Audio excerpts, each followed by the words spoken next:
here, and when I say here, I mean like North America, like whether it's football, basketball, hockey, we want to see like the best athletes at their best, like going the fastest as possible, like being like, you know, the elite of the elite throughout the entire game.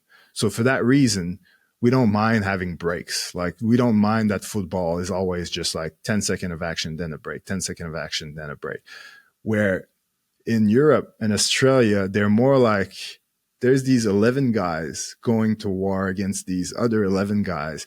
And there's just no breaks, no nothing, no change. Like you're not like hockey, like coming in and out every 40 seconds. Like you're just playing the entire game. And let's see who's like at the end of the game when everybody's tired and everybody's like making poor decisions, like who's actually going to step up and win the game when they're completely tired. So it's a very different approach from that perspective. And you sort of need to understand that to tell the story the right way.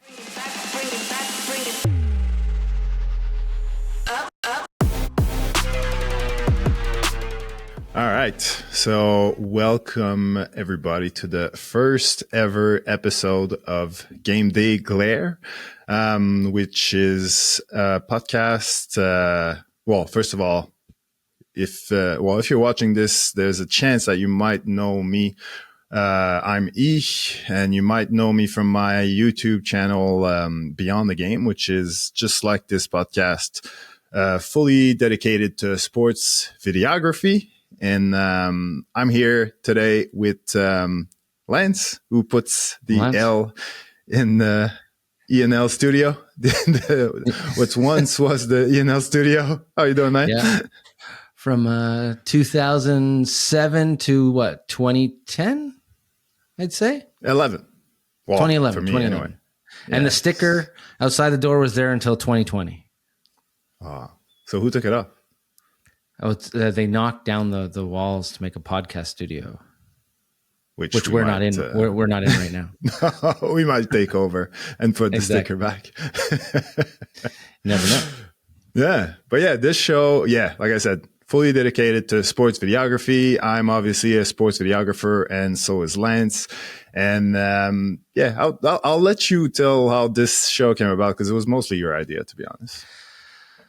All right, so E and I used to share an office together. Well, actually, I just moved into his office without his permission back in 2007. True. And, we became friends.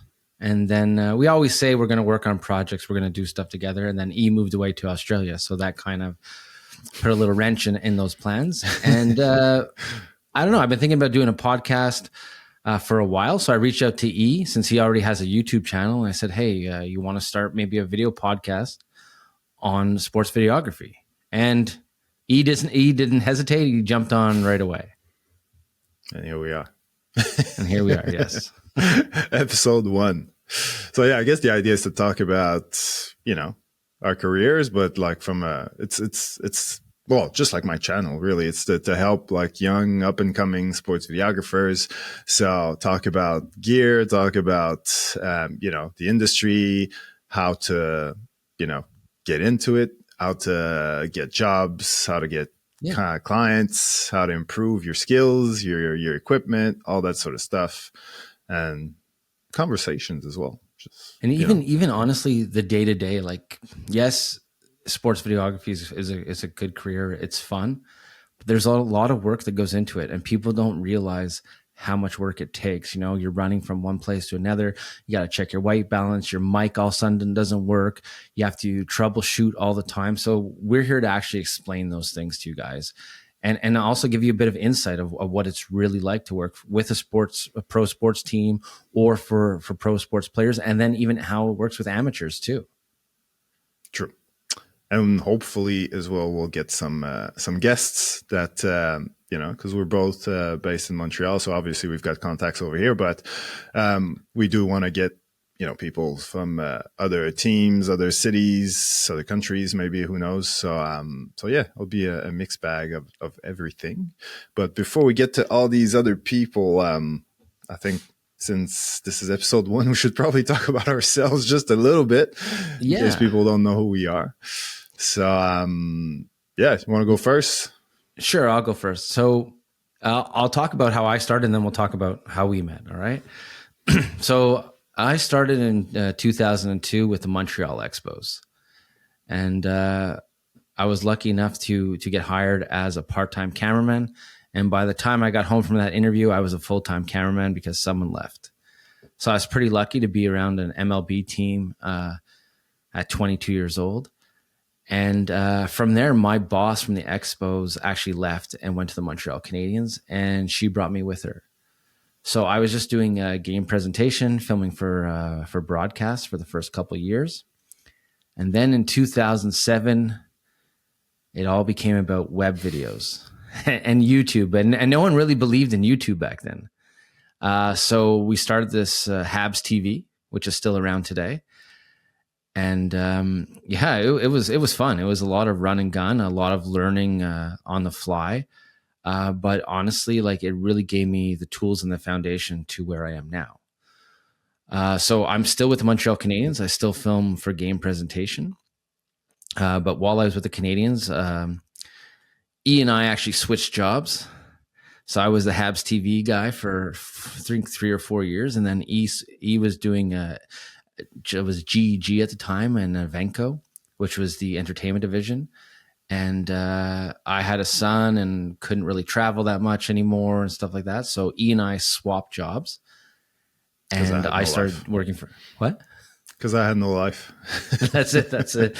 E and I switched jobs, and I started doing Venco TV spots, and we're doing a couple hundred TV spots a year. But I always kept my foot in the door with the Habs, so I still help out on car wash day. I still film all the games, and I love it. I love it, honestly. It's a nice. It's the only job where when the game's over, you unplug the camera. There's no email after, and you're done. But I do have my own production company now, Premier Connoisseur Inc. So I do a lot of corporate stuff. I do still do sports stuff, but it's more stories about athletes and stuff like that. It's not all these BTS reels that you see all the time. Yeah.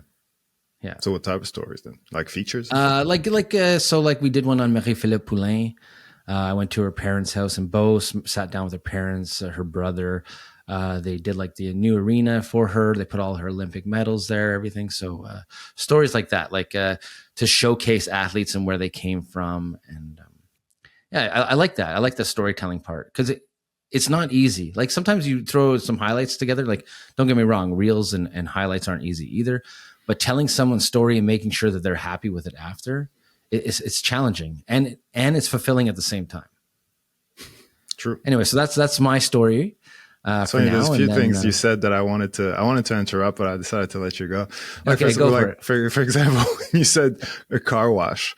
Like, before I moved back here, because obviously I'm coming back from like living 12 years in Australia, I had no idea what a car wash was. Like, I know now, and I've done them, but I didn't know it was called a car wash. So like, one of the first jobs I got, paid jobs, was with a hockey team, the Lions, Trois-Rivières Lions. Yeah. And someone reached out, a friend of ours, reached out and was like, yeah, I've got this car wash thing that they need a cameraman for. And I'm thinking the team is doing they're raising money for the next season or something like that. They're doing a car wash and the players are going to be there washing cars and they want someone to film it. I'm like, yeah, easy. I'll be there. And then at some point, with the back and forth in the email, they mentioned bringing my skates. So at that point, I'm getting a bit confused because I'm like, what am I going to do on skates at a car wash? And then it's only like a couple of days before that I realized that a car wash is actually a media day. Yeah, and apparently, but is that a Canadian thing? Because I've never heard that before. Yeah, I don't. You know what? I think it is. I think it's a Montreal Canadian thing because that's what we've always called it. Well, I never had anyone else call it. I always call it that, but basically what it is, it's your media day where you have different stations and you go from station to station. And I guess it's kind of like when you go through the car wash, the conveyor belt brings you from the brushes to the water to the wax. It's kind of the same concept. Oh, it makes sense. But it's just like, for me, it was like, like it was back to like my first days in Australia, because like people will say random words like Australian slang, and like, what the hell is he talking about? And it was sort of a similar situation. Like, Like what the hell is a car wash? Vegemite. Yeah, no, but I like, for example, I remember like getting emails like at work and like, oh yeah, we've got a meeting this Arvo. Blah, blah, blah. I'm like, psst, what the hell's an Arvo? And that's afternoon. So like, yeah, Oh, if you don't know, yeah, you get pretty confused very all quickly. right. And the other thing You've sna- you mentioned was the expos, and yeah. I don't know if you saw. I saw something on Instagram. Actually, Netflix apparently just greenlit or is about to greenlight like a Montreal Expos like 2004 documentary. It's So pretty it's exciting. funny. I actually reached out to Netflix yesterday. Well, I just sent a story and I tagged them in it, saying Yeah, I've yeah. got a No, Netflix approved I actually camera. just reached out to them yesterday to see if they're looking for extra interviews and stuff like that. I'd be willing to do one because I was there, yeah, the last 3 seasons, and honestly, the Expos was a So, blast. Like I had so much fun at the Expos. Well, we had a great team, like production team. Our team on the field was okay too, but access to the players was so different back then. Obviously, like social media isn't what it is now, yeah, but like I used to do camera in the outfield. One time, like a home run, Matt Sapicki's first career home run hit my camera. So I go up and I grab the ball, oh yeah, I remember. and I think I saw that clip. Yeah, I'm filming for San Diego, and the San Diego guys are like, you know what? That guy kept a shot. Now that's some great concentration. But like after the game, I just walked to locker room and I found Max Sapicki and I gave him the home run ball. Where in oh, other sports, after the game, that you don't really have access to players yeah, unless you're going to do interviews and stuff like that. Where the Expos was sure. really it was chill at the time. Like I used to do the visiting team dugout camera, All and I right. remember they had interleague play, and Kansas City Royals were there, and the coach Pena at the time, he kept talking to me and he kept giving me snacks. So like I'd be on camera and he'd be giving me sunflower seeds and chocolate and Gatorade, and like that doesn't Nice. happen in other sports. No, But honestly, true. I love the Expos. I was really upset when they left because we all knew Oh, it we was all were. coming. We all knew we had no money, and we were basically driving to the last game of the season when everything was announced. But we kind of got told a couple of days before. Hmm. But they did some really cool stuff. Like every year they gave us season tickets, and we got a season ticket book. And Frank Robinson, who was like at the time the first Manager. Yeah. AL and NL MVP ever, he signed us a book and wrote us a personalized letter and stuff like that. So it was really cool experience. Let's see. I never got to work in baseball. I No, think it's one of the only, well, North American sports anyway that I've never. Yeah, yeah, I've trying to been. see if there was no, but not even like amateur or anything. So why don't you tell us your story? How you got involved in sports videography now? Yes. So in 2002, I tried to work for the Expos. They turned me down. And no, just joking. No, I was actually working in television first because as a kid, yeah, that's what I wanted to do. And it worked out. But well, at the time, like I was very happy because I was doing exactly what I wanted to do in my life. But then through, knowing people, a job open at the Montreal Canadiens in 2006. And because I was doing mainly freelance TV, that's what it was anyway. Back then, it was just, you're freelancing for all these different production companies. And then a spot opened up to do the same thing for Montreal Canadiens. And I did that. But once I started working there, I was working, like you said, mostly I was doing ads for like TV ads for upcoming concerts and things like that, and a little bit of hockey. And to me, it was like my two hobbies, my two passions, like music and sports. So I was just super happy. But mostly it was like for the first time in my life, the show, like the content that I'm creating is actually content that I enjoy watching and that I can really get excited about when I'm editing and stuff, because if I like it, I know that whoever this ad or this video is for is going to like it too, because I'm sort of the demographic for that. So it was really fun. It was way more exciting, way more motivating. So from that point on, basically sports videography became my thing. Like I couldn't go back to just editing a show about, I don't know, I did shows about makeup and camping and just these random topics that I couldn't care less about. So yeah, sports was my thing. So I really went all into that with the Canadians. It was really fun. Met you and a bunch of other people, and also it's good to have that freedom as well. Because when you work in television, there's a producer, there's a director, there's all these people sort of telling you what the creative direction is and telling you what to do and not how to do it, but almost. Where when you work in sports, you're pretty much the only person in the room who knows how to edit and film. And so all these things are sort of on your shoulders, and you've got a lot more responsibility in terms of the quality of the product, but also the creative direction and all these things. So that was really fun as well. So anyway, from working for the Canadians for a while, also did some freelance. I think I worked at RDS for a little bit, which is like sort of the French Canadian version of ESPN. And eventually I met an Australian girl while I was on holidays and fell in love and decided to move to Australia. So I left Australia in 2011. Once you were done crying, we started talking again, but it took a while. He broke up with me. I was one of the last people to find out. I just noticed that there was less and less stuff in the office every week. And to be clear, the ENL studio that I mentioned at the start was our office. Because when I started at the Canadians, Lance wasn't there yet. So I had this huge, because it was a conference room to begin with, and it was turned into an office, and it was huge. It was bigger than the president's office. And I had like a TV, I had a couch, it was just, the whole setup was awesome.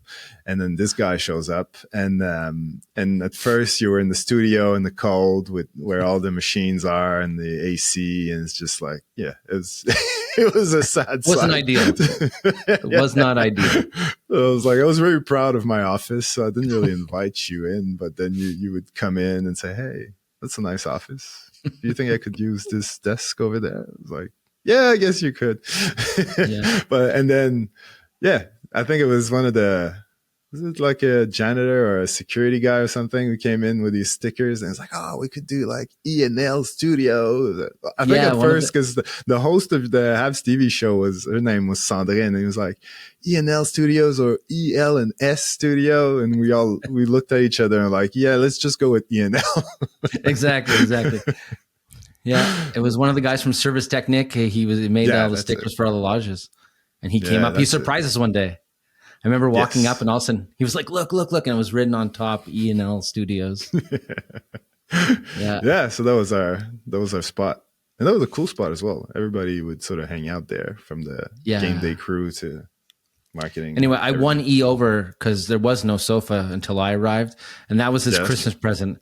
I borrowed it from the fifth floor, and it slowly ended up in our office. But that sofa was there until the last day, that when I left that office. It was a little beat up by the end of it, but it had some good stories, and everyone sat on the sofa, and everyone came by to chat slept to on us it a couple times.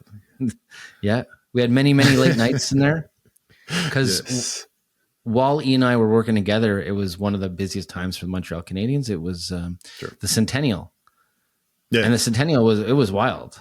Like, we got to meet so many hockey legends. Like, I did interviews with Gordie Howe, Bobby Hull. Not to mention all the Canadians alumni. Like, every week there was somebody coming in. So it was a really cool time. True. Yeah. And there's a lot of, like, we had the All-Star game that year, the draft, all these things. We're all in Montreal. Yeah. So it was pretty cool So it was like bucket list after bucket list, checking off all these things. And just Centennial Night. Like, I remember when they took the photo with all the alumni and that, like, I was behind the photographer filming all that stuff on the ice for that moment. Or even just jersey retirements. I was going through photos the other day. I have pictures of you with the Larry Robinson banner, because we had to practice it during the day, all the rehearsals. So you and I would be on the ice. They'd be doing all these banners, and we'd figure out where we're standing, what's going on. Did the Patrick Roy one as well. Yeah. Yeah. Well, Patrick Roy, I was stuck in the stairwell with him for like a half hour, just me and him and Manny and Alex. And we were on the stairs waiting for him to basically walk through the front door. So when he walks in, I'm behind him with the camera trying to grab all those shots. But then broadcast is giving me shit at the same time, because they want me out of their shot. because no one wants to see like, another camera guy behind him holding holding a Yeah. camera filming him. Yeah, that was also like that was an interesting time because like social media was, well, it wasn't even social media. It was like it was all for the website at the time, I think.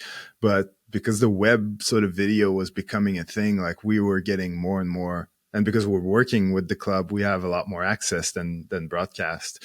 And so we're always sort of getting in their way. And it was a new thing for them to have to deal with cameramen and people like that are sort of there as well and have better access than them. And there's this sort of fight of power because even though they don't work for the club, they also pay a shitload of money to get Oh yeah. those broadcast rights. So they do deserve to have some sort of, you know, privilege and access and exclusivity and all these things. So there was always that sort of, you know, who should do this and who shouldn't be in It, the way of the other and all that sort of stuff.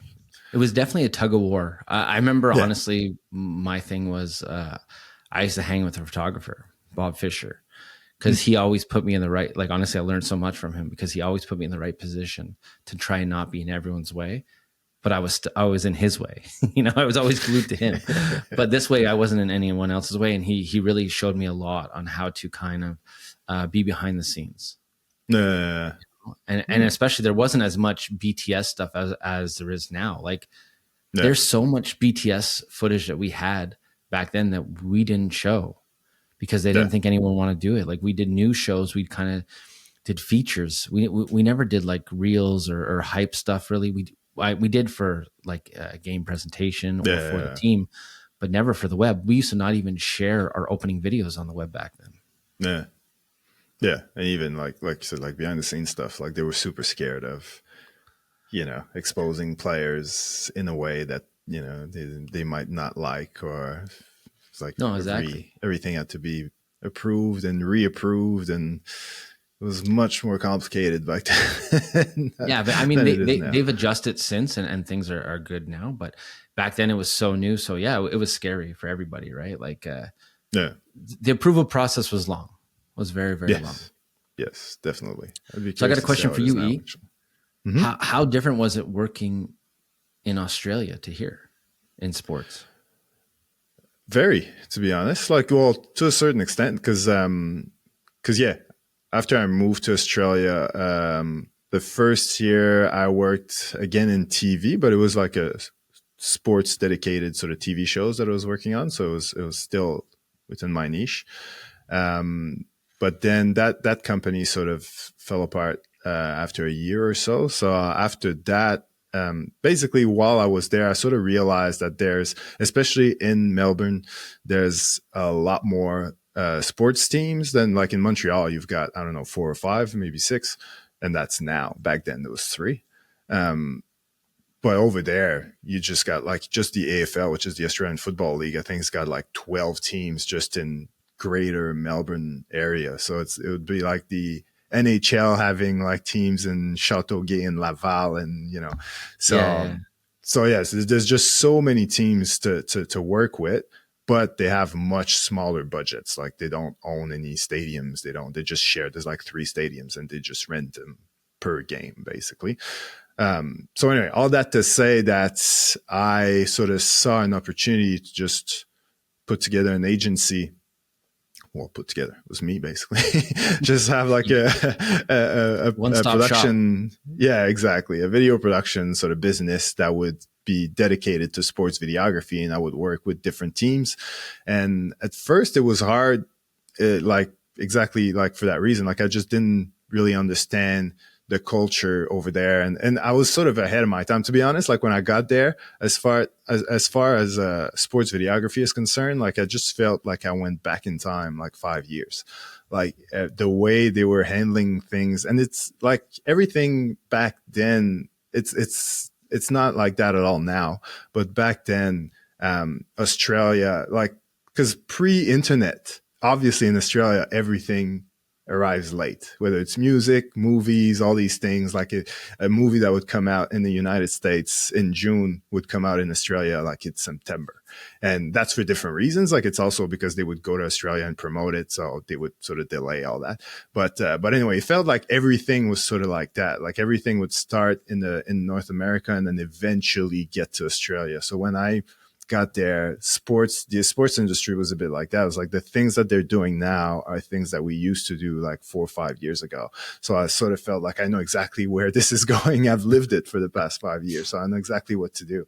And but for them, it was all new. Like they've never, at that point, they had never hired someone and paid like thousands of dollars for social media content. Like that wasn't a thing. So if I was like, when I showed them what I was capable of, they loved it. Like they were like, yeah, this is awesome. Like we really, we would really want to do something like that. But because at the time, like for them, it was like there was one guy or one girl that's doing like video, the website, social media, everything is just one person. So it was very basic, very limited. So what I was showing them, like feature pieces and all these different things, hype reels, highlight reels, they're like, yeah, this is great, but like I have to convince my boss to spend money on something we've never spent money on. So that was definitely a sort of transition, but like anything else as well in business, it's like once someone actually goes for it, because their whole point was like, well, is anyone else in the league doing this? And I'd be like, nah. So they're like, well, why would I Yeah, do it? for them to be the first ones, that would be huge, right? Like, Yeah, exactly. And my point also was like, if I'm talking to a soccer team, I'm like, the kid who's watching your videos, he's also watching like Premier League videos. He's watching all these other things. Like there's a thing called the internet, and they're watching all these things. And then they look at you and they're like, this is crap. Like you guys are just like way behind. So you're not just competing with teams within Australia, within your league, you're competing with the entire world. And that's how people see it now. But back then, like 12 years ago, they weren't quite there yet. But once I got my first client, then it became, and it was like the soccer league's not necessarily the biggest league, like the domestic one. It's not necessarily the biggest sport in Australia. It's not the biggest budgets and everything. So if I'm working with them and I'm creating like cool content that people are sort of jealous of, then first of all, the other teams want to do the same thing, but also all the leagues that are considered sort of above that league sort of feel like they have to step up their game. So from there, it just sort of went up. And also, what I didn't understand back then was that because I was going for, content for social media, for the website, YouTube, these things. But what they already had money for was game presentation. So like once I understood that and also like met people who became basically my business partners, and they had like an event company that manages like game presentation for all these different teams. And I would supply video for, the halftime entertainment, pre-game, all that sort of stuff. So through them, I met a lot of different teams, and that was sort of way in. And once you're in, then might as well throw a bit of extra money to do all this social media stuff. And as social media grew bigger, then I started doing more and more of that. But I'd say the main difference over there is that, yeah, budgets are limited. So, which is good for someone like me because they outsource a lot more. But in saying that, now, obviously, they also do a lot more. So they do have like people working full time just to do video content. But the sports, it's interesting because I feel like the sports are very different. Like the Australians are more like Europeans, where like here, and when I say here, I mean like North America, like whether it's football, basketball, hockey, we want to see like the best athletes at their best, like going the fastest as possible, like being like, the elite of the elite throughout the entire game. So for that reason, we don't mind having breaks. Like we don't mind that football is always just like 10-second of action, then a break, 10-second of action, then a break. Where in Europe and Australia, they're more like there's these 11 guys going to war against these other 11 guys. And there's just no breaks, no nothing, no change. Like you're not like hockey, like coming in and out every 40 seconds. Like you're just playing the entire game. And let's see who's like at the end of the game when everybody's tired and everybody's like making poor decisions, like who's actually going to step up and win the game when they're completely tired. So Who it's a very survives? different approach. Yeah, like we just want to see the best players do their thing at their best, where they don't really care about that. They just want to see who's the toughest, who's gonna, come together. And so it's a very different approach from that perspective. And you sort of need to understand that to tell the story the right way, if that makes sense. So when you were doing game presentation for these clubs, did you propose a car wash day? Because that's basically where you get all your media. When game presentation Yeah. is doing the start of the season, that's when we have our car wash day to get all our media for the whole year. So you would do the Yeah. same. You would do like a content day with them and get as much stuff as you can to do your Yeah, videos. pretty much, because it was also about budget. So like, because I'm like, dude, I can, because for them, again, back then, like go back like 12 years ago or whatever, it was like they would do the only high, production sort of content that they would do would be like for ticket sales at the beginning of the season, but they would hire like a full on, TV production company and pay them like, I don't know, 25 grand to do like 1 30-second. And I was like, dude, you give me like half of that, I give you content for your entire season. And then I explained to them, yeah, like we can do like a media day and just like do a bunch of questions or this or that, and then now we do it all in half a day. And then from then on, like I'll show up to a few games to get action, like on the field action and things like that. But we're set for the whole season, and that was a new concept to them back then, which is now very common. Yeah, content days are so common now. The, Yeah, the thing yeah, that yeah, yeah. I find nowadays, it's changed. In Like what we're way? talking about game presentation, we're talking about broadcast, but now there's so much extra videography that's on the side with all reels and so many social media platforms. Mm, Honestly, some of these teams is like, how do you keep up? You true. know? Well, that's that. Yeah, I think that's the biggest sort of thing for the creative departments of all these teams is like, how do you keep up and how do you reinvent yourself and do something new every season? Well, that's Which it. is That's it. which is one of the That's why. reasons why I'd rather do what I do than working for a team, because I think like for me that 1 year loop after 4 or 5 years was a bit like, yeah, it's more of the same. You know what I mean? Well, I filmed like what 1,000 NHL games. Okay, and they all kind of merge into one in my memory. Yeah, there's a couple of moments that stick out, like when Max Pacioretty got hit by Chara, and I remember being there and thinking, "Oh my God, this guy, he's dead. Like this is scary." Like I was scared. Or there's Centennial Night, or like the night that we finally made the Stanley Cup Finals after being with the team for 20 years and finally being there. And I remember sitting down with one of my coworkers, Paul, and just being like, "Shit, we're here. Like anything can happen now." But like there's so many other games. Like last night I filmed a game. Yeah, there was a really nice goal by Arbor Jackeye that I caught, and a nice pass by Wah right to Jackeye, one timer. So I remember that moment, but the rest of the game to me is already a blur. So when you're doing side gigs or other creative stuff that you're in control of, you remember that stuff a lot more. It's a lot more meaningful to you. True. That Yeah. was sort of an advantage as well in Australia, was the fact that I had access to all these different events. So yes, I'm working with teams, that have somewhat of a regular sort of, I go to multiple games and do a lot of videos for them, but there would be a lot of those one-off events, like a Team USA, like basketball came to Australia and played a couple exhibition games against Australia. There's, they would have like college football teams every year would come to do like a preseason game. There'd be last year, just after I left, there was an NHL preseason game.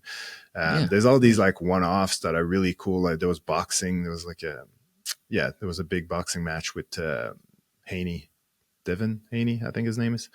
And yeah, so like there's these one-off things that I get to be a part of because it's such a small world that every time there's a big event, I'm always, involved somehow. So that was pretty cool to have that diversity as well in my work.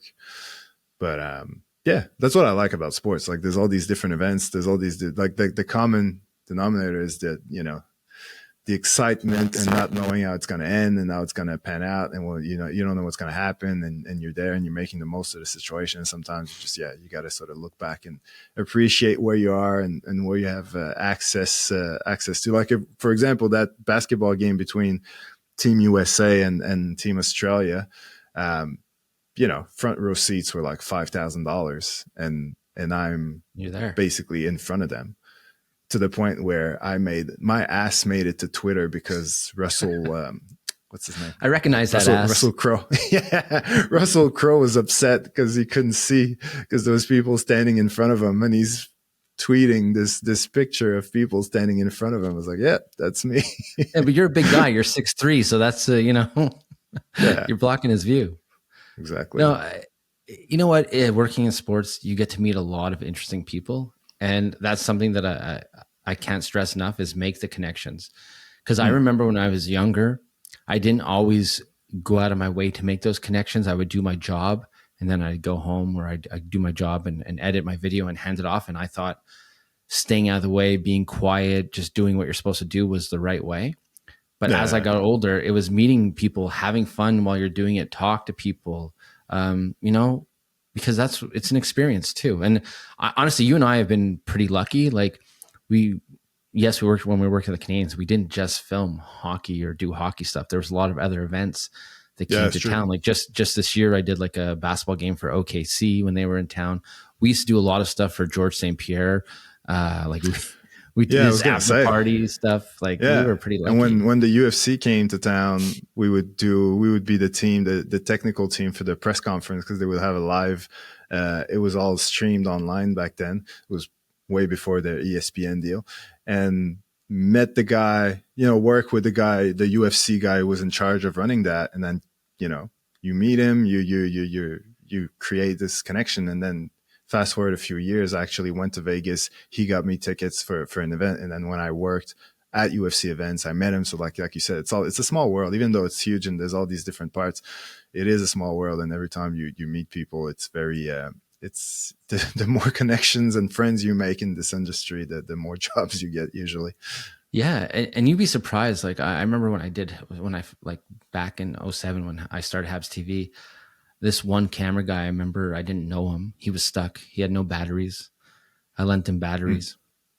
And still to this day, I see him all the time. We're buddies. And it was all because of that one moment that at the time was no big deal, you know, but it helped build that friendship. Something small like that, going out your way for somebody, helping them out, it makes a big difference. So if I can stress anything, is make the connections and enjoy the moment, because it's not all work. Yeah. Well, actually, it's a good segue into, because we did discuss as well that we would finish these episodes on a few questions from the public, and because this is the first one, obviously we didn't have a chance to warn anyone, but I did go to Instagram recently and ask for questions, and I answered most of them, but I thought I would throw some of them to you. And I remember one of them was, how do you get in the industry? How do you get your first jobs? So what would you say to someone who's trying to get, whether it's credentials to a game or a job? Like, what would be your advice? So honestly, part of it is the old saying, it's who you know. It helps to know people. But honestly, if you don't know anybody, you got to get your work out there. So you got to, you know, share it on social media, tag people. And there's nothing wrong with going, even if say you really want to film, I don't know, a major sport. There's nothing wrong with paying for your ticket, going there, bringing your camera, going down, catching warm-ups, and creating some clips and tagging the team, tagging some people in it. It definitely won't hurt you. And the more you practice, the better you'll get. Then you could try other stuff by trying to talk to their communications, trying to see, is it possible to get a pass? Now, it's tough.